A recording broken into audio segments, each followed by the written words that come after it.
Hello friend, Kuldeep sir के नाम से यूट्यूब चैनल में आप सभी का हार्दिक स्वागत अभिनंदन है। वीडियो की अगली कड़ी में साइकेट्रिक नर्सिंग का एक नया टॉपिक साइकोथेरेपी हम लेके आए हैं।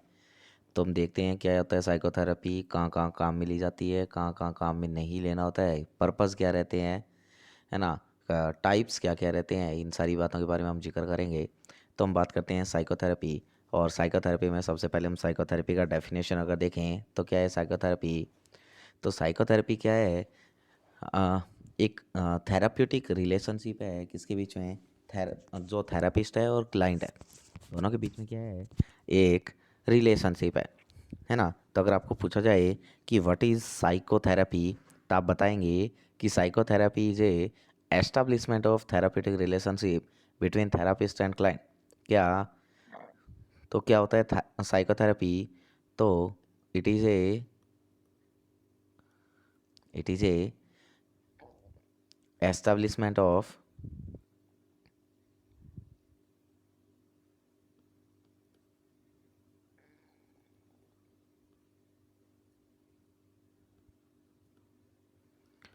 establishment of relationship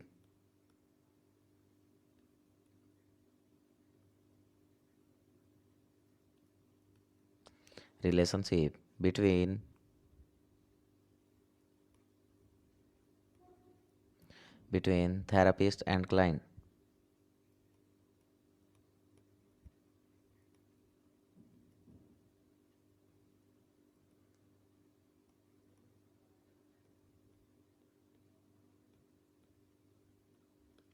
थेरापिस्ट और क्लाइंट के बीच में क्या है, रिलेशनशिप जो है, थेरापीटिक रिलेशनशिप जो है उसको एस्टेब्लिश करने का काम करती है, उसको हम क्या बोलेंगे, साइकोथेरेपी। अब हम बात करते हैं साइकोथेरेपी के पर्पस क्या क्या रहते हैं। पर्पस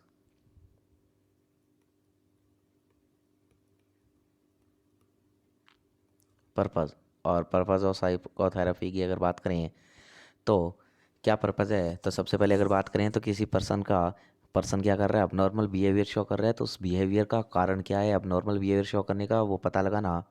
तो पर्पज़ की बात करें तो first one is to identify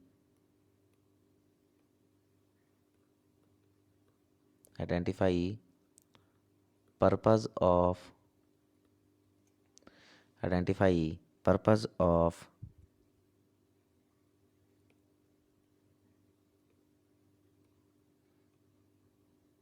abnormal behaviour.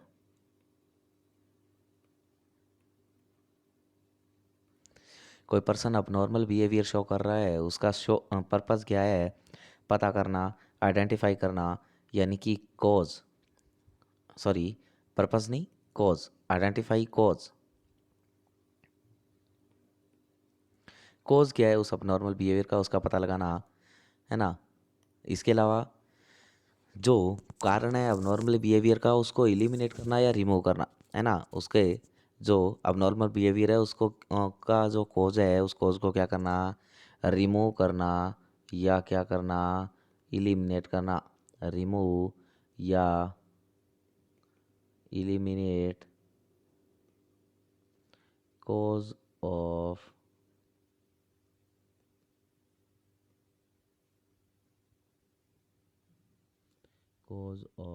abnormal behaviour. अब नॉर्मल बिहेवियर का कारण क्या है उसका पता लगाना, और उसका पता लगाने के बाद उसको क्या करना, रिमूव करना, इलिमिनेट करना। इसके अलावा और क्या पर्पज़ हो सकते हैं।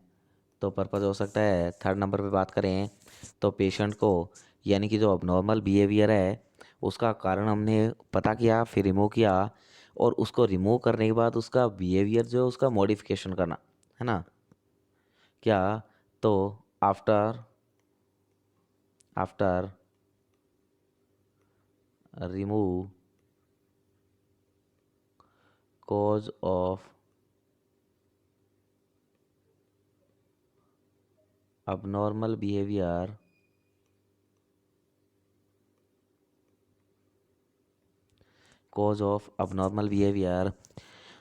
है ना। जो कोज है abnormal बिहेवियर का उसको रिमूव करने के बाद modify the behaviour and modify the behaviour, patient के बिहेवियर को क्या करना, मॉडिफाई करना, पेशेंट के बिहेवियर का मॉडिफिकेशन करना। इसके अलावा अगर बात करें तो उस पेशेंट का क्या करना, रिहैबिलिटेशन करना। फोर्थ नंबर पे जो है पर्पस क्या है, वो है रिहैबिलिटेशन, है ना। उसका क्या करना, रिहैबिलिटेशन, जैसा वो पहले था वैसी कंडीशन में उसको दोबारा से लेके आना, क्या कहलाएगा, रिहैबिलिटेशन। तो पर्पस रहते हैं, और पर्पस क्या था साइकोथेरेपी का, तो first one is to identify cause of abnormal behaviour. Abnormal behaviour का कॉज जो है उसको आइडेंटिफाई करना। आइडेंटिफाई करने के बाद उसको एलिमिनेट या रिमूव करना। और जब एलिमिनेट और रिमूव किया तो अकेला रिमूव नहीं करना है, उस पर्सन का बिहेवियर भी मॉडिफाई करना है, और उसके साथ साथ उसका क्या करना, रिहैबिलिटेशन करना। ये क्या है, पर्पस है किसके, साइकोथेरेपी के। अब जो है, अब साइकोथेरेपी के पर्पस देखे हमने, डेफिनेशन देखा, और जो है कुछ इंडिकेशन रहते हैं। इंडिकेशन क्या क्या है साइकोथेरेपी के, इंडिकेशन,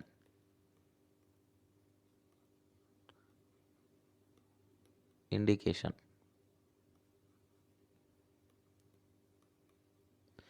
इंडिकेशन। और इंडिकेशन कहाँ कहाँ कहाँ मिली जाती है, तो अगर कोई पेशेंट जो कैसा है, एल्कोहलिक पेशेंट है,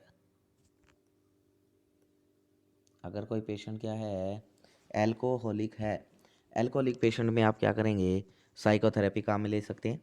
एल्कोहलिक पर्सन है, एल्कोहलिक पेशेंट। इसके अलावा पेशेंट किस में है, डिप्रेशन का पेशेंट है,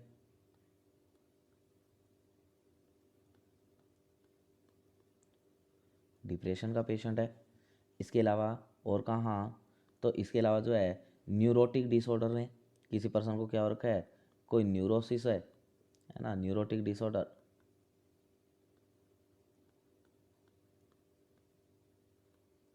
न्यूरोटिक डिसऑर्डर है ना, जैसे पेशेंट ओसीडी, ओसीडी का पेशेंट है, पेशेंट को एंजाइटी है, ओसीडी का पेशेंट है, एंजाइटी है, फोबिया है, पेशेंट को हिस्टीरिया है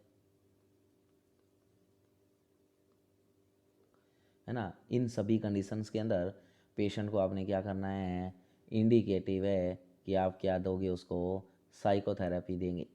तो क्या इंडिकेशन क्या क्या है, तो एल्कोहलिक पेशेंट है, पेशेंट डिप्रेशन का शिकार हो रखा है, पेशेंट को कोई न्यूरोटिक डिसऑर्डर है जैसे ओसीडी, एंजाइटी, फोबिया, हिस्टीरिया, तो उन सभी कंडीशन में इंडिकेटेड रहेगा कि आप उस पेशेंट को क्या करेंगे, उस पेशेंट को आपने क्या करना है, साइकोथेरेपी प्रोवाइड करना है। बट कुछ जगह ऐसी भी है जहाँ ये साइकोथेरेपी क्या रहेगी, कॉन्ट्रा इंडिकेटेड रहती है। कुछ जगह ऐसी भी है जहाँ साइकोथेरेपी क्या रहती है, कॉन्ट्रा इंडिकेटेड टाइप की रहती है, कॉन्ट्रा इंडिकेटेड, कॉन्ट्रा इंडिकेटेड क्या रहेगी, कॉन्ट्रा इंडिकेटेड रहेगी। और कॉन्ट्रा इंडिकेटेड कहाँ कहाँ होगी, तो बात करें Contra indication, sorry,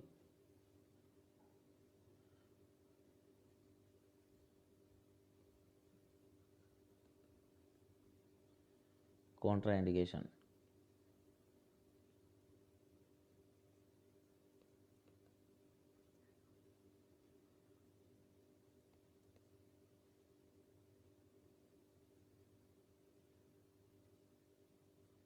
Contra indication. और कॉन्ट्रा इंडिकेटेड कहाँ है, तो कॉन्ट्रा इंडिकेटेड जैसे पेशेंट किसके साथ में है, डेलीरियम के साथ में है, पेशेंट किसके साथ है, डेलीरियम का पेशेंट है। और पेशेंट अगर डेलीरियम के साथ में है तो उस पेशेंट के अंदर जो है साइकोथेरेपी क्या रहेगी, कॉन्ट्राइंडिकेटेड। क्यों, क्योंकि डेलीरियम का जो पेशेंट है वो क्या नहीं कर पाएगा, किसी भी एक स्पेसिफिक ऑब्जेक्ट पे क्या नहीं कर पाएगा, अटेंशन नहीं डाल पाएगा। और जब वो अटेंशन नहीं दे पाएगा, प्रॉपरली अटेंटिव नहीं हो पाएगा, तो पेशेंट जो है उसको आप क्या नहीं कर पाओगे, अच्छे से रिलेशनशिप जो है, थेरापेटिक रिलेशनशिप मेंटेन नहीं कर पाएंगे, और थेरेपी जो है वो सक्सेसफुल नहीं होगी। तो डेलीरियम, और डेलीरियम में क्यों, तो होने का कारण है because, because patient, because patient unable to attention, patient unable to attention,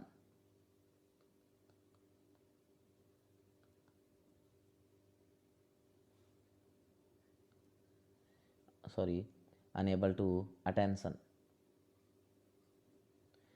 patient क्या होगा, अटेंशन नहीं बना पाएगा, अनेबल टू अटेंशन, पेशेंट अटेंशन नहीं बना पाता है किसी भी ऑब्जेक्ट के ऊपर, ऑन एनी ऑब्जेक्ट, किसी ऑब्जेक्ट पे क्या नहीं कर पाएगा, पेशेंट जो है वो क्या नहीं कर पाएगा, अटेंशन नहीं बना पाएगा। और अटेंशन नहीं बना पाएगा तो आप उसको थेरेपी जो है वो अच्छे से सक्सेसफुली नहीं दे पाएंगे। दूसरा जो है, अगर हम बात करें और कौन कौन से पेशेंट में, तो इसके अलावा जो है, यानी कि दूसरे नंबर पे हम बात कर सकते हैं डिमेंशिया का पेशेंट है।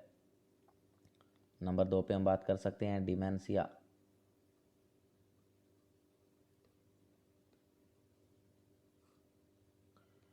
डिमेंशिया।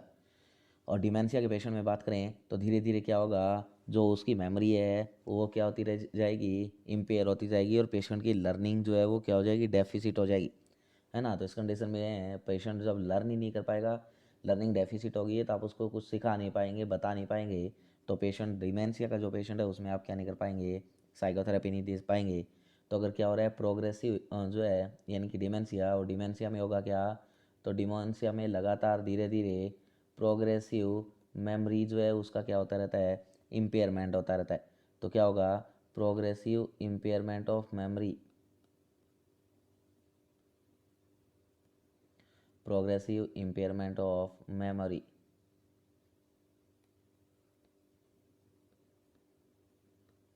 मेमोरी का प्रोग्रेसिव क्या हो जाता है, यहाँ धीरे धीरे लगातार इम्पेयरमेंट होता जाता है, और इसकी वजह से पेशेंट में क्या हो जाएगी, लर्निंग डेफिसिट, इसकी वजह से पेशेंट को क्या हो जाएगा, लर्निंग डेफिसिट, पेशेंट को क्या हो जाएगी, लर्निंग डेफिसिट हो जाएगी। इसके अलावा पेशेंट जो है वो क्या शो करेगा, अगर पेशेंट जो है वो क्या है, वायलेंट और हाइपर एक्टिव पेशेंट है, अगर पेशेंट कैसा है, वायलेंट पेशेंट है, कैसा पेशेंट है, वायलेंट पेशेंट है, या क्या है, हाइपर एक्टिव है, हाइपर एक्टिव पेशेंट है, तो उस पेशेंट में भी आप साइकोथेरेपी नहीं दे पाएंगे। क्यों, क्योंकि जो वायलेंट या हाइपर एक्टिव पेशेंट है, ये पेशेंट जो है ये भी क्या नहीं कर पाएगा, अटेंशन नहीं बना पाएगा, और जब अटेंशन नहीं बना पाएगा तो थेरेपी जो है वो क्या नहीं हो पाएगी, सक्सेसफुल नहीं होगी। तो इसलिए आप ऐसे पेशेंट में भी थेरेपी जो है वो अच्छे से नहीं दे पाएंगे, है ना। इसके अलावा पेशेंट जो है वो कैसा है, मैनिक पेशेंट है ना, मैनिक पेशेंट, यानी कि मेनिया का पेशेंट है, और पेशेंट अगर मेनिया के साथ में है तो भी आप उसको क्या नहीं दे पाएंगे, साइकोथेरेपी जो है वो सक्सेसफुली डिलीवर नहीं कर पाएंगे।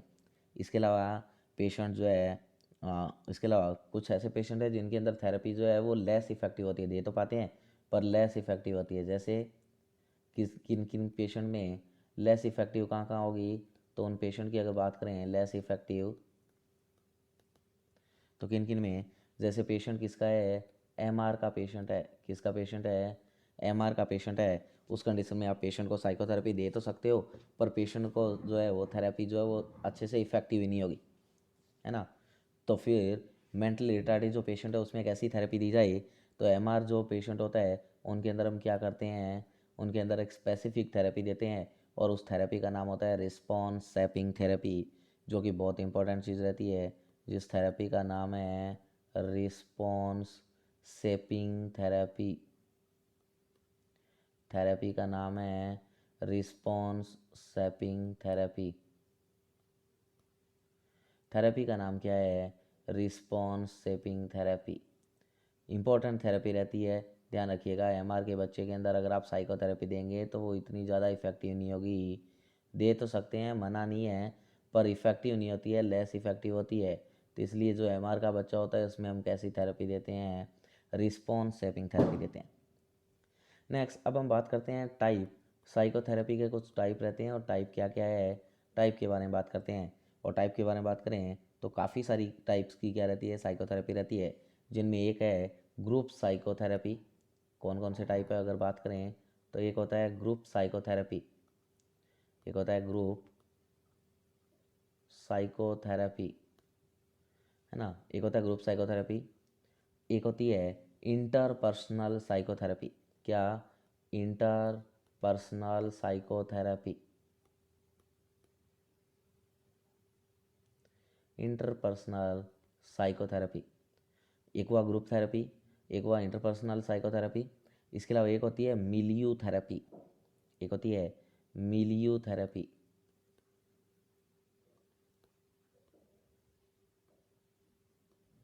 Milieu therapy. इसके अलावा एक होता है इंडिविजुअल थेरेपी। क्या? Individual therapy.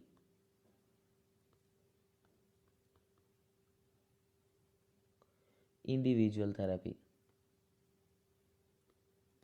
Individual therapy. इसके अलावा एक होता है बिब्लियोथेरेपी, है ना, बिब्लियोथेरेपी।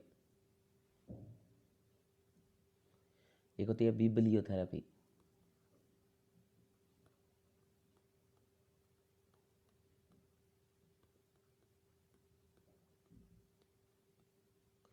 बिब्लियोथेरेपी। और एक होता है बिहेवियर थेरेपी।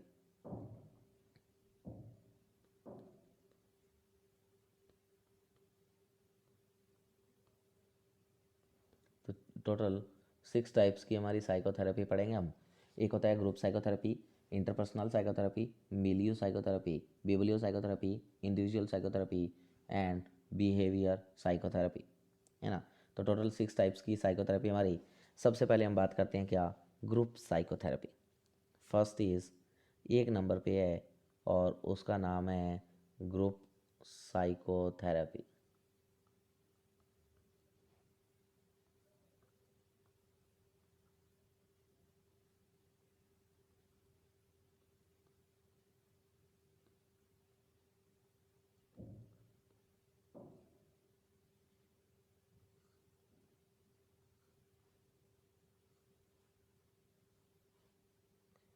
ग्रुप साइकोथेरेपी, बात करते हैं क्या होगा ग्रुप साइकोथेरेपी में। तो देखते हैं हम ग्रुप साइकोथेरेपी के बारे में। तो ग्रुप साइकोथेरेपी, तो इसमें क्या होता है, एक ग्रुप बना लिया जाता है और उस ग्रुप के अंदर क्या की जाती है, थेरेपी दी जाती है ना। तो यहाँ क्या की जाती है, ग्रुप थेरेपी।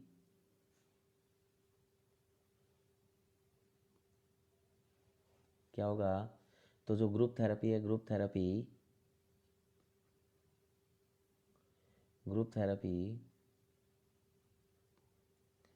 प्रोवाइडेड किस में दी जाएगी, यानी कि इसमें क्या होंगे, ग्रुप के अंदर लोग होंगे। अब लोग कितने होने चाहिए, तो मोर देन 2 पेशेंट, एक टाइम में 2 पेशेंट से ज़्यादा, है ना। Group therapy provided more than 2 patient in at once a time. 2 patient से ज़्यादा पेशेंट को आप एक टाइम में क्या कर सकते हो, वंस ए टाइम, एक टाइम के अंदर 2 से ज़्यादा लोगों को क्या कर सकते हो, थेरेपी प्रोवाइड कर सकते हैं।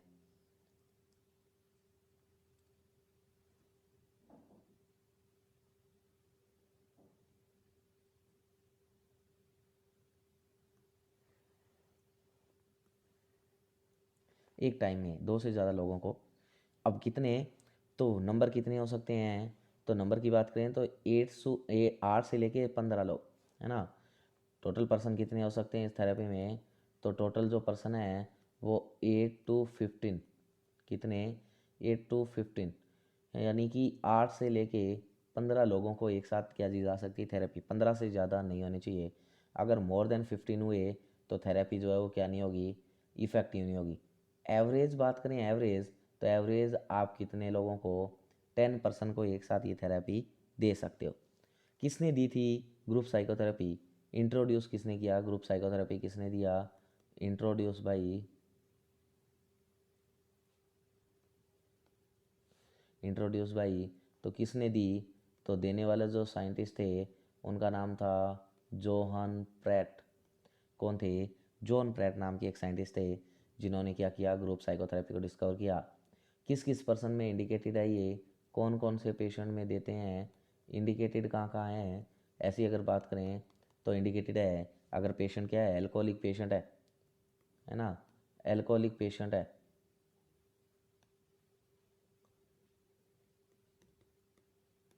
एल्कोहलिक पेशेंट है, या पेशेंट जो है वो क्या है, डिप्रेशन का शिकार है ना, तो ऐसे लोगों को क्या की जाएगी, ग्रुप साइकोथेरेपी प्रोवाइड की जाती है।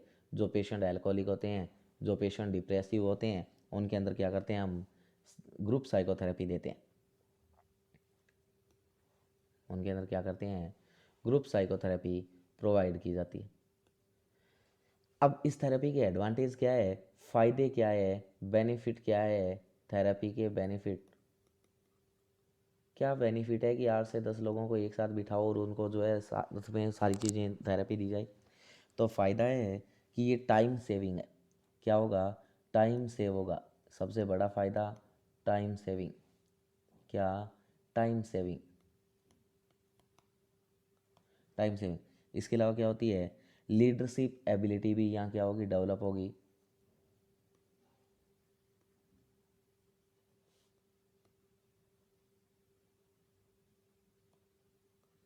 Develop leadership ability. Leadership ability क्या होती है, डेवलप होती है। इसके अलावा यानी कि एक टाइम में एक से ज़्यादा पेशेंट इसको क्या कर सकते हैं, अटेंड कर सकते हैं, है ना। More patient patient can attend in once a time.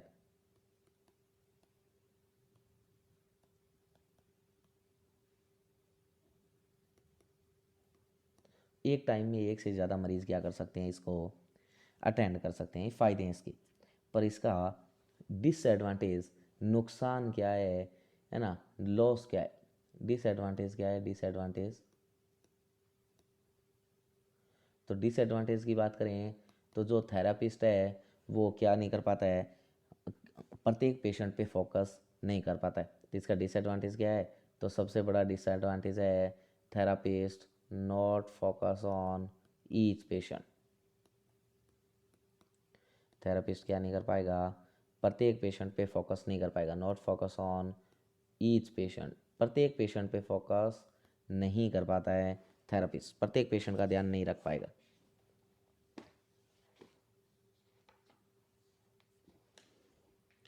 है ना। तो प्रत्येक पेशेंट का ध्यान नहीं रख पाता है थेरापिस्ट। इसके अलावा जो है पेशेंट का प्राइवेसी भी लॉस हो जाता है ना। पेशेंट जो है उसका प्राइवेसी क्या होता है, लॉस होता है।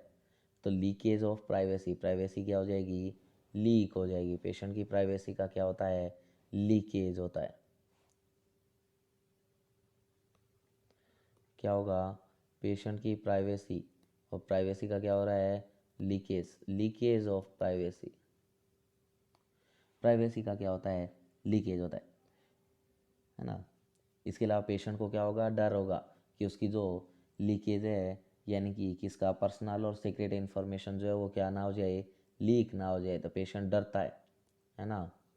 तो फियर होगा पेशेंट को, fear from leakage of personal and secret information. Personal और सीक्रेट इन्फॉर्मेशन जो है उस पेशेंट की, उनके लीकेज ना हो जाए, इससे पेशेंट को क्या होगा, डर लगेगा, फियर आने लगेगा ना। इसके अलावा पेशेंट अपनी पर्सनल जो प्रॉब्लम है उनको क्या नहीं कर पाएगा, इन्फॉर्मेशन को शेयर नहीं कर पाएगा, है ना। तो पर्सन या patient not share, not share, share नहीं कर पाएगा क्या, उसकी पर्सनल एंड सीक्रेट इन्फॉर्मेशन, जो सीक्रेट है या पर्सनल इन्फॉर्मेशन है वो क्या नहीं कर पाता है, शेयर नहीं कर पाता है ना, नहीं कर पाता। टाइम कितना होता है इस थेरेपी का, तो 1 से 2 घंटे जो है इस थेरेपी का क्या रहता है, टाइम रहता है।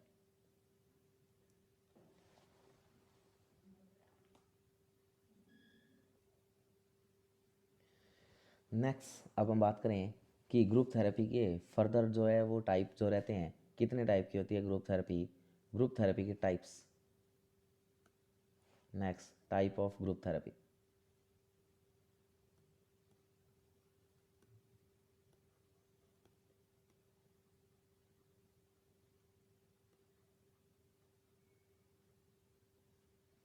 Type of group therapy. और ग्रुप थेरेपी जो आगे क्या क्या टाइप की रहती है, तो काफ़ी टाइप रहते हैं ग्रुप थेरेपी के। एक होता है traditional therapy, traditional group therapy, traditional group therapy. एक होती है couple group therapy,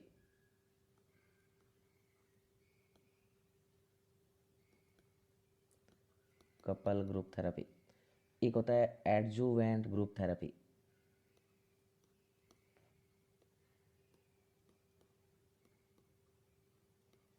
adjuvant group therapy. और एक होती है homogeneous group therapy,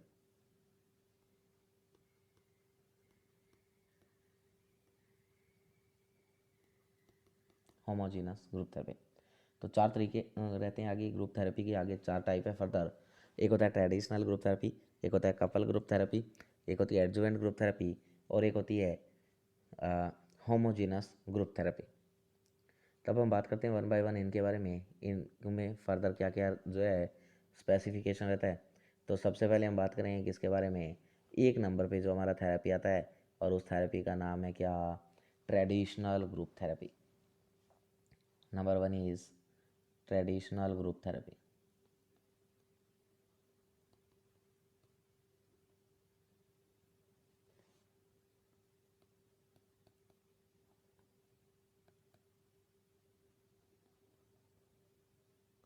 traditional group therapy क्या होता है, ट्रेडिशनल ग्रुप थेरेपी, तो ग्रुप ऑफ पेशेंट एडमिट और जो होंगे, यानी कि जो हमारे पेशेंट जो है एडमिट होंगे या अवेलेबल होंगे मेंटल हॉस्पिटल में, उनको जो थेरेपी दी जाएगी वो होगी ट्रेडिशनल ग्रुप थेरेपी। तो क्या होता है ट्रेडिशनल ग्रुप थेरेपी में, तो जो पेशेंट्स का ग्रुप है ना, ग्रुप होता है पेशेंट का, ग्रुप ऑफ पेशेंट, कौन से पेशेंट जो क्या है एडमिटेड है, क्या है एडमिटेड है, एडमिट है कहाँ, या अवेलेबल है हॉस्पिटल में,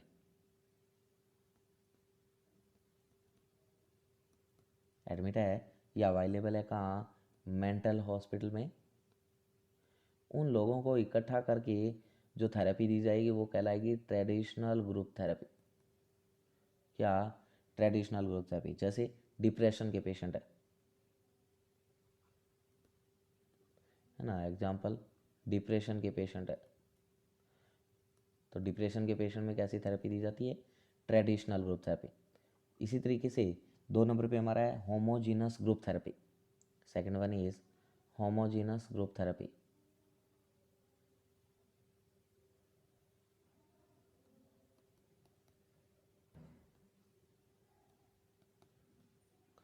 होमोजीनस ग्रुप थेरेपी, और होमोजीनस ग्रुप थेरेपी जो है ये किससे रिलेटेड रहती है, तो ये जेंडर से रिलेटेड रहती है ना।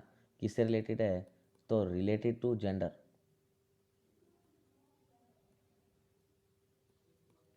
किससे रिलेटेड है, रिलेटेड टू जेंडर,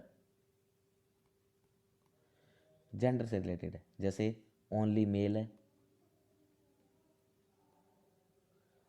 कुछ थेरेपी ऐसी होती है जो ओनली मेल को दी जाती है, कुछ थेरेपी ऐसी है जो ओनली फीमेल को दी जाएगी, है ना। तो होमोजीनस ग्रुप थेरेपी, और जो होमोजीनस ग्रुप थेरेपी है ये किससे है, ओनली, यानी कि जेंडर से रिलेटेड है, जैसे ओनली मेल को है, ओनली फीमेल को, है ना। Homogeneous group therapy related to gender से रिलेशन रखती है।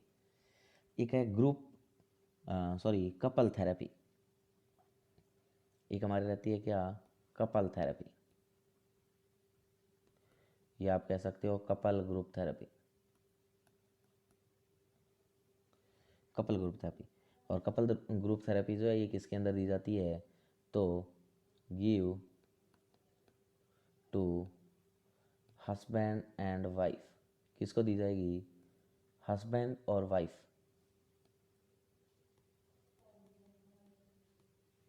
किसको दी जाएगी, हस्बैंड और वाइफ को दी जाएगी। कौन, group psychotherapy, husband and wife, group psychotherapy,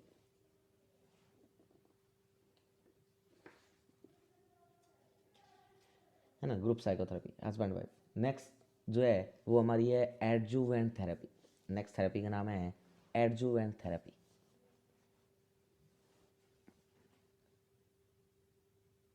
adjuvant therapy fourth जो हमारा थेरेपी है उस थेरेपी का नाम क्या है? उस थेरेपी का नाम है एडजुवेंट थेरेपी।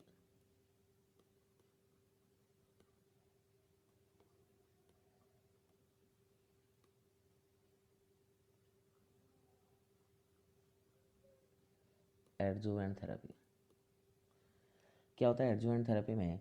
तो यहाँ क्या करते हैं हम, जो दूसरे मेंटल इल पेशेंट है उनके लिए काम मिली जाएगी ये, जैसे जैसे या उनकी क्या है प्रॉब्लम है ना, पर्सनल प्रॉब्लम्स होती है उस पेशेंट की, उनके लिए, या जिनको जो है कुछ अदर्स टाइप की मेंटली प्रॉब्लम है। जैसे पेशेंट है जिसको क्या हो रही है, मैथमेटिक्स की कैलकुलेशन अच्छे से नहीं आ रही, या पेशेंट है जो क्या है यानी कि जिसके अंदर कोई स्पेसिफिक लर्निंग डिसेबिलिटी होगी, है ना, जैसे मोस्टली बच्चों में देखने को मिलता है, या जो है किसी को प्रोफेशन के रिगार्डिंग कोई गाइडेंस देना है, या कोई अभी जो है कोई फीमेल है मदर बनने जा रही है, या कोई भी है जो कपल है जो पेरेंट्स बनने जा रहे हैं, तो उनको पेरेंट्स बनने के लिए जो गाइडेंस दी जाएगी, उनको जो है थेरेपी दी जाएगी, है ना, या किसी को काउंसलिंग कर रहे हो आप, तो वो आपकी जो है वो एडजुवेंट ग्रुप थेरेपी के अंदर आती है ना, adjuvant group therapy.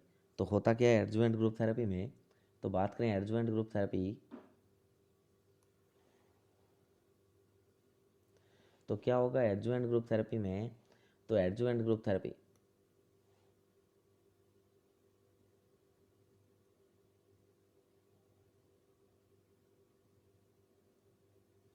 Adjuvant group therapy तो ये कहाँ कहाँ मिली जाती है? तो कुछ अदर्स, अदर देन जो है ना, अलग हट के, थोड़ा सा मेंटल इल पेशेंट से थोड़ा हट के पेशेंट होते हैं, उनमें काम में लेते हैं, है ना। तो use other than mental ill patient.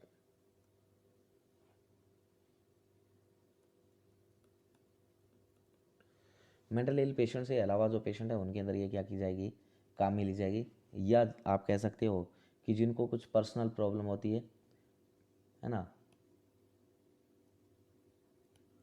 Have personal problem, या जिनको क्या है कुछ पर्सनल प्रॉब्लम है, उनके अंदर क्या की जाती है, काम में ली जाती है। जैसे एग्जांपल के तौर पे क्या, जैसे एक पेशेंट है जिसको क्या है ए कैलकुलिया, क्या है ए कैलकुलिया, क्या है ए कैलकुलिया, क्या होता है कैलकुलिया? तो ए कैलकुलिया का मतलब होता है कि पेशेंट क्या नहीं कर पाता है, कैलकुलेशन अच्छे से नहीं कर पाता है, प्रॉब्लम रहती है, प्रॉब्लम विद कैलकुलेशन, कैलकुलेशन में प्रॉब्लम रहती है, कैलकुलेशन नहीं कर पाता है, यानी कि ए कैलकुलिया। या पेशेंट को क्या है डिसलेक्सिया है, पेशेंट को क्या है डिसलेक्सिया, पेशेंट को क्या है डिसलेक्सिया है। डिसलेक्सिया का मतलब यानी कि कोई स्पेसिफिक लर्निंग डिसेबिलिटी है, क्या है स्पेसिफिक लर्निंग डिसेबिलिटी है,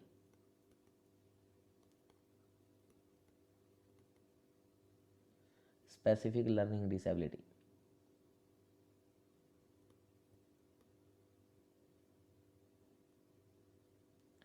डिसेबिलिटी, स्पेसिफिक लर्निंग डिसेबिलिटी है पेशेंट को, है ना,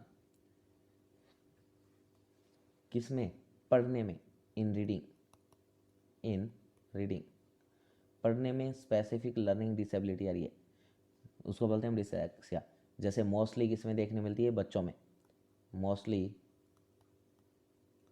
mostly seen in child, mostly किस में देखने को मिलती है, ये चाइल्ड में देखने को मिलती है, बच्चे में देखने को मिलती है मोस्टली सीन इन चाइल्ड, क्या डिसलेक्सिया। तो उन पेशेंट के अंदर, है ना, कैसी थेरेपी दी जाएगी, एडजुवेंट ग्रुप थेरेपी दी जाती है। कैसी थेरेपी, एडजुवेंट ग्रुप थेरेपी। या क्या है, और कौन कौन से पेशेंट, जो पेशेंट अभी अभी हमने कहा था कि जो क्या हो रहे हैं पेरेंट्स बनने जा रहे हैं, है ना, जो क्या हो रहे हैं बिकम पेरेंटहुड,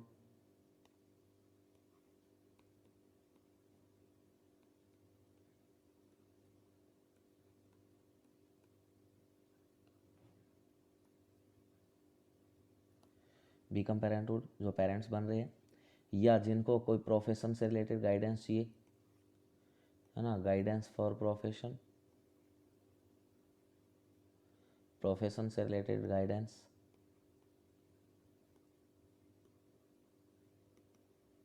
प्रोफेशन से रिलेटेड गाइडेंस, या काउंसलिंग करनी है कोई पेशेंट की, काउंसलिंग,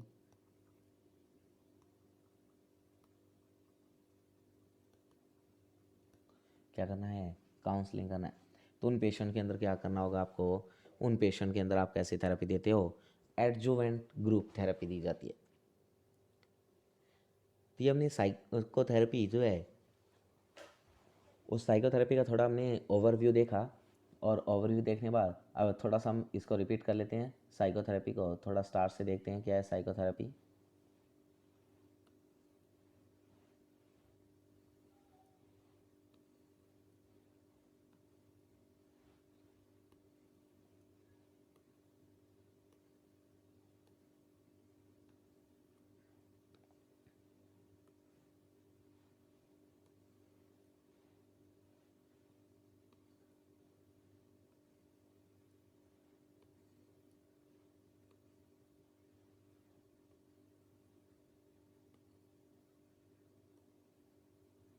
तो साइकोथेरेपी क्या होती है, साइकोथेरेपी, तो साइकोथेरेपी क्या है, एस्टैब्लिशमेंट है किसका, रिलेशनशिप का, किसके बीच में, थेरापिस्ट और क्लाइंट के बीच में रिलेशनशिप का एस्टैब्लिशमेंट क्या कहलाता है, थेरापेटिक रिलेशनशिप का एस्टैब्लिशमेंट क्या कहलाता है, साइकोथेरेपी कहलाता है। पर्पज़ क्या है, तो पर्पज़ है, साइकोथेरेपी देने का पर्पज़ है कि आइडेंटिफाई करना कॉज, किस चीज़ का कॉज, कि पेशेंट जो अब नॉर्मल बिहेवियर शो कर रहा है वो शो करने का कारण क्या है, ये पता लगाना, पता लगाने के बाद उसको रिमूव या एलिमिनेट करना, रिमूव और एलिमिनेट करने के साथ साथ उसका बिहेवियर मॉडिफाई करना, और उस पेशेंट का रिहेबिलिटेशन करना। इंडिकेशन क्या है, तो इंडिकेशन जैसे एल्कोहलिक पेशेंट है, तो एल्कोहलिक पेशेंट के अंदर, डिप्रेशन वाला पेशेंट है, या कोई न्यूरोटिक डिसऑर्डर का पेशेंट है जैसे ओसीडी, एंजाइटी, फोबिया, हिस्टीरिया, उन सभी पेशेंट के अंदर क्या रहती है, आपकी साइकोथेरेपी जो है वो क्या रहती है, इंडिकेटेड टाइप की रहती है, क्या रहेगी, इंडिकेटेड रहेगी। इसके अलावा कॉन्ट्रा इंडिकेटेड कहाँ है, तो जैसे डेलीरियम का पेशेंट है, डेलीरियम का पेशेंट जो है वो लंबे टाइम तक किसी एक ऑब्जेक्ट के ऊपर जो है वो जो है यानी कि फोकस नहीं कर पाएगा, यानी कि वो अटेंशन बनाने में अनेबल होता है, इसलिए आप डेलीरियम वाले पेशेंट को नहीं दे पाते। डिमेंशिया में धीरे धीरे करके क्या होता है, मेमोरी का लॉस होता रहता है, जिससे पेशेंट की लर्निंग एबिलिटी जो है वो डेफिसिट हो जाती है, पेशेंट नया कुछ सीख ही नहीं पाता है, तो आप उसमें ग्रुप थेरेपी साइकोथेरेपी जो है वो परफॉर्म नहीं कर पाएंगे। या पेशेंट बहुत ही ज़्यादा हाइपर एक्टिव या वायलेंट है, सारा दिन मारने भागने पे ही तोड़ा रहता है, या पेशेंट मेनिया का है, तो उन पेशेंट में आप क्या नहीं कर पाते हैं, ग्रुप थेरेपी जो साइकोथेरेपी जो है वो अच्छे से नहीं दे पाएंगे। पेशेंट जो है लेस इफेक्टिव किसमें देखने मिलेगी, तो अगर पेशेंट एमआर का है तो उसमें थेरेपी जो है वो लेस इफेक्टिव होगी, इसलिए आपने एमआर के पेशेंट में जो थेरेपी देते हैं उस थेरेपी का नाम होता है रिस्पॉन्स सेपिंग थेरेपी, काम मिली जाती है। अब हम बात करते हैं टाइप्स क्या क्या रहते हैं, थेरेपी साइकोथेरेपी कौन कौन से टाइप की है, तो साइकोथेरेपी जो है हम 6 टाइप्स की साइकोथेरेपी पढ़ेंगे, जिसमें एक है ग्रुप साइकोथेरेपी, एक है मिलियो थेरेपी, एक है इंटरपर्सनल साइकोथेरेपी, एक है इंडिविजुअल साइकोथेरेपी, एक है बिबलियो साइकोथेरेपी, और एक है बिहेवियर साइकोथेरेपी। इन सभी में फर्स्ट वन हमने डिस्कस करना शुरू किया, और डिस्कस करना शुरू किया वो है ग्रुप साइकोथेरेपी। और ग्रुप साइकोथेरेपी यानी कि ग्रुप थेरेपी जो हम प्रोवाइड करते हैं, एक टाइम में 2 से ज़्यादा पेशेंट को एक साथ दी जा सकती है, उसको हमने ग्रुप साइकोथेरेपी बोला। टोटल 8 से 15 लोग आप इसमें एक साथ जो है वो इन्वॉल्व कर सकते हो, और एवरेज जो है वो 10 पर्सन। इंट्रोड्यूस किया था जॉन प्रैट ने, और कहाँ कहाँ जो है ग्रुप साइकोथेरेपी काम में ली जा सकती है, तो पेशेंट जो अल्कोहलिक है या डिप्रेसिव पेशेंट है उनके अंदर दी जा सकती है। फ़ायदे क्या है इस थेरेपी को देने का, तो इसको देने का फ़ायदा है कि एक तो आप टाइम बचा सकते हो, ज़्यादा टाइम नहीं लगेगा। दूसरा, डेवलप लीडरशिप एबिलिटी, यानी कि आपके अंदर लीडरशिप एबिलिटी डेवलप होगी। और तीसरा, इसका फ़ायदा है कि एक टाइम में एक से ज़्यादा पेशेंट इसको क्या कर पाते हैं, अटेंड कर पाते हैं। पर ऐसा करने से एक इसके नुकसान भी है, और नुकसान है ये है कि सबसे बड़ा नुकसान तो ये है कि प्रत्येक पेशेंट पे थेरापिस्ट ही फोकस नहीं कर पाता है। इसके अलावा पेशेंट को डर रहता है कि उसकी प्राइवेसी लीक ना हो जाए, है ना, इस चीज़ से, यानी कि प्राइवेसी लीक हो सकती है, तो इस चीज़ का उसको डर रहता है, और इस डर के हमारे पेशेंट जो है वो बहुत सारी अपनी पर्सनल इन्फॉर्मेशन तो शेयर ही नहीं कर पाता है। लगभग 1 से 2 घंटे का जो है वो टाइम रहता है किसका, ग्रुप साइकोथेरेपी का। अब जो ग्रुप साइकोथेरेपी है ये भी फर्दर कितने टाइप की है, 4 टाइप्स की है। और 4 टाइप्स कौन कौन से है, तो एक है ट्रेडिशनल ग्रुप साइकोथेरेपी, एक है कपल ग्रुप साइकोथेरेपी, एक है एडजुवेंट ग्रुप साइकोथेरेपी, और एक है होमोजीनस ग्रुप साइकोथेरेपी।